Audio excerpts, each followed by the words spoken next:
تیرو آیاتونو کې د کفارو او د منکرینو تفصیل بیان کا چې د دوی به جامع د اور وي، په سرونو به خوټ کېدلې اوبه اچوی شي، دننه خېټو کې چې څه دي دا به راوځي، څرمنې به یې خوړینې وي، د وسپنو څټکې به د دوی په سرونو وي. دوی چې کله د یو مصیبت او د غم نه منډه کوي، واپس به هغه ځای ته راوستی کېږي او د هر طرف نه به آواز وي چې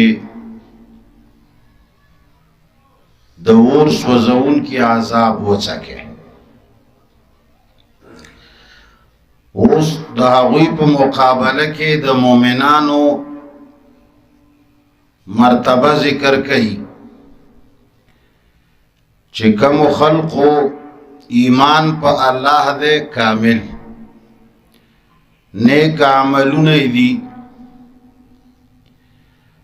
نو هغوی ته به د کفارو په مقابله کې ښایسته باغونه ملاویږي او دا باغونه به په لوړ یو مقام وي چې لاندې به ترې ولي، او دوی ته به د سرو زرو بنګړي او د ملغلرو هارونه ور په غاړه وي، او د کفارو لباس د اور و، د دوی لباس به د ریخمو وي.